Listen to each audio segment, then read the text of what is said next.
What's up, Juventini? Alberto here. Got all your Juve news. All right, we got the good and bad news with Dusan Vlahovic. We will take a look at Soule, apparently the key for Juventus this summer. Except how? We'll look at that. Chiesa, the latest ongoing discussions in his contract. Are we in for a surprise on Monday against Udinese? And yet another investigation and another one involving Elkan. We're going to take a look at all of this right now, all right? So like the video, subscribe to the channel. This is the HAC. Let's rock. First things first, Mirko Di Natale brings us the latest news on Adrien Rabiot, and he says Juventus will have first priority in negotiations come the end of the season. However, he does in fact confirm Barcelona and Bayern Munich are two clubs interested in the services of Adrien Rabiot, as well as some Premier League sides, all right? So it's going to be an interesting one to follow, but we won't know anything until the end of the season with Adrien Rabiot. Right now, as far as Toni Kroos goes, everyone, all of you know, this is my pipe dream. Kroos coming in for 2 years while the young guys can strengthen up and grow with this guy. Instant boost to quality in the midfield. However, Juve just monitoring, but I like this rumor. They are monitoring it. Most likely he's going to sign that 1 year, but Juve is looking at it to see if that is in fact the decision he makes. All right, I'm not giving up on that one until that pen hits paper, everybody. Now, we get to Dusan Vlahovic. We have good news and bad news with the player, all right? So, the bad news is that all this optimism that we were hearing and that the team and the player and his entourage were close on finding an agreement to 9 to 10 million, between that range on his salary moving forward with the extension. It is not happening. There is no agreement found between the club and the player's entourage in the last set of meetings. So now we have to wait for more meetings to see if we can find something. Now, the news that we've recently gotten is that Juve is still 123 million euros in the hole. Okay, so still a lot of work to do. This is why when we're looking at players with high values, players with good capital gain are going to be kind of shopped. We may think that a lot of these guys are untouchable. And like I said, I gave you my untouchable list yesterday and whatnot. But some of these guys that we don't necessarily want to give up, we might have to look up. And we've got a couple names coming up here in a bit that could be en route leaving Turin for this very reason, okay? But we still have work to do. So bringing down salaries like Dusan Vlahovic, even if it's 1 million to 2 million annually, makes a big difference in the grand scheme of things. We still have work to do. The good news with Dusan Vlahovic is that he apparently is over this hip issue and he could be starting Monday against Udinese, but that's not the surprise I'm talking about the game. We'll get to that one in a bit. Now, we get to Kenan Yildiz. Now, all signs say it's an extension coming up to 2029. The player will receive a salary bump and apparently Juve ready to give him the number 10. All right, so you guys know my 2 cents on this. I put out the short video yesterday. When it comes to the number 10, it is special. Some might say, oh, it's just a number. It isn't just a number, okay? Definitely not at Juventus based on the characters that have worn that historically, all right? And over the past little while, we've started to turn it into a marketing ploy, and I don't like that. The number is special when you talk to legends involved with Juventus, all right, and the fans. It means something. Now, wouldn't it mean more rather than just giving it out to any player that comes back or joins the team and try to get that market play? Wouldn't it mean more if you waited? If you left it vacant and you waited for a player to actually earn and deserve that kit? I understand the beautiful story around Kenan Yildiz idolizing Alessandro Del Piero, doing his celebration when he scores goals and everything, and now getting to represent that number 10. But wouldn't it be more if we left it vacant and he did even more to earn it? That's what I think. That's what I feel anyways. And I think it would have a bigger marketing spike once a player finally gets that. You know the drill, though. Hit me with your 2 cents in the comments, everybody. Now, Yildiz, all signs pointing to extension. I absolutely love that. I think we have something very special with Kenan Yildiz, all right? Now, as far as Federico Chiesa, now, The extension talks apparently not going that great, and it might be difficult to find some type of solution here. We have to wait. Still, more signs are pointing towards a 1-year extension, but not ruling out him leaving this summer. Both for Juve, needing the money. We talked about the deficit we are still in, trying to work at. And Federico Chiesa maybe looking at solutions for himself personally, all right? The whole time in the background, all we have right now is apparently this pact between Giuntoli and the player's entourage saying that the player will not leave on a free and will make sure Juventus is taken care of or looked after in that sense.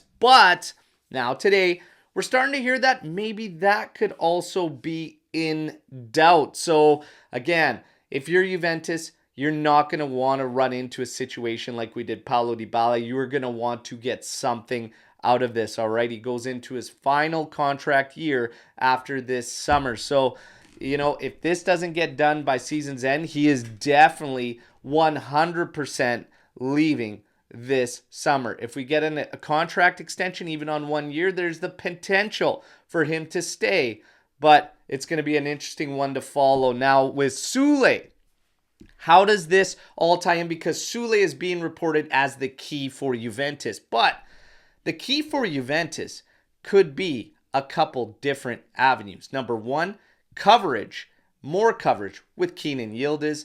If we move Chiesa, maybe we keep Illing Jr. And then you have Soule as well. So maybe Soule is the key for Juventus in terms of that freedom to move Federico Chiesa when listed with Yildiz and everything. I don't feel strongly about that because I still think Chiesa has more impact, and I still have questions about Soule and doing that with us. Okay. However, Soule is also being listed as a key for Juventus in potentially bringing Coop Miners or another midfield target in by being used to drum up the money, and his sale would be almost all profit, and we're talking about a value already at above 40 million euros. All right. So a big decision is going to have to be made here. But I think Chiesa and Soule can almost be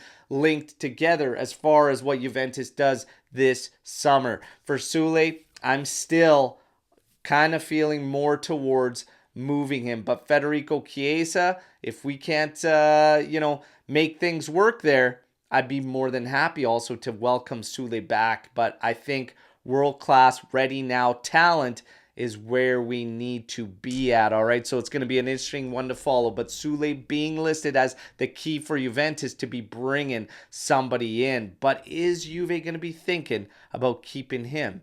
If they can't find something with Chiesa, I think you would have to. But we'll see what happens. Bremer, continuous listed as targets for Manchester United. Now today, finally, we get a number that we can actually sit down. And as today, it's finally reported that Giuntoli is wanting to start at 100 million euros before they even sit down with anybody. Manchester United being that team. The reports of 70 million we were always laughing at. Now it sounds reasonable. 100 million would have to be the minimum if that's what Maguire ended up getting from Man U. So now I like that one.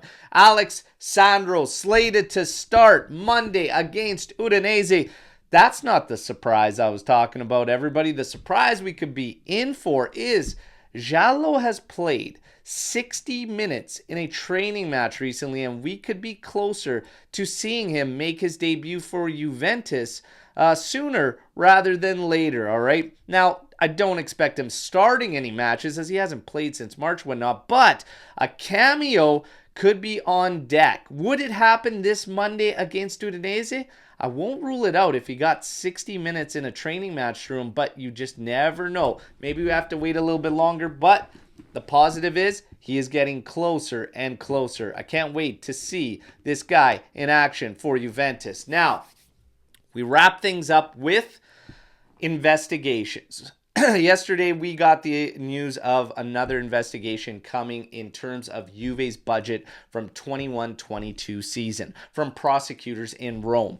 This shouldn't come as a surprise to anybody. We've been covering this, and the last known report was on December, around the 20th or 21st of this past December, where we shared with all of you that Roman prosecutors did say that they had confirmed a few things. Market manipulation being one of them, and invoices for non-existent transactions. All right. So Guido Vaciago from Tuttosport also around that same time reported that there is, in fact, a new investigation. We have to wait to see what develops with this one. We know that we have faced penalties on the sporting side through this, but now that had all shifted to Rome, and we have to wait and see. It is also being reported yesterday that yes, in fact, these files, these findings could also be turned into FIGC, etc., and maybe, just maybe, something sporting comes from this again. Right now, there is too little information to actually go on. We will have to wait and see. I would fully expect Juventus to be fighting this one, all right? And again, through everything that we have just gone through last season and everything, they never actually found anything that was that found Juve guilty of in terms of market manipulation or anything, etc. So all we can do in this instance is just simply wait. I know it sucks. We want answers and whatnot, but there's not a lot of detail on this one right now other than what was just reported yesterday. As far as John Elkann goes, he apparently is a part of some investigations, and this was sparked from a family member, and now there's a bunch of questions through Juventini about, is there some type of issue behind the scenes between the Agnellis and the Elkanns? Well, there is some turmoil that's been there in the family. And for those of you that follow this channel, you might remember when we talked about the famous historic match at Via Perosa and that not going down. That's because there was disputes between the family over assets, okay? Elkann, from everything I was hearing, was looking at moving certain assets, whatever, and the family didn't agree upon all of these decisions, and there has been some turmoil there. So apparently this latest investigation into Elkann is stemmed from a family member leaking something or saying something about a scenario involving finances potentially or asset. We don't even know the details. We just know that it's been put forth by a family member.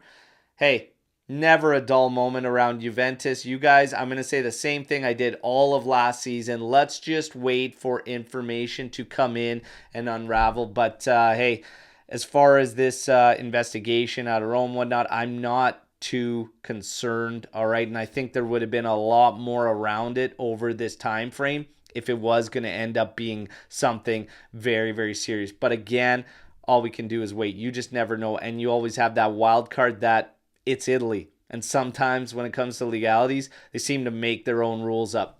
Let's see what happens, everybody. Never a dull moment, but that wraps up your news break. I can't wait to hear from all of you on this stuff in the comments section today. You guys have been fantastic as always. Thank you for your support. Like the video, subscribe to the channel. I'll be back tomorrow with another update. Till then, fino alla fine. Forza Juventus. Ciao tutti.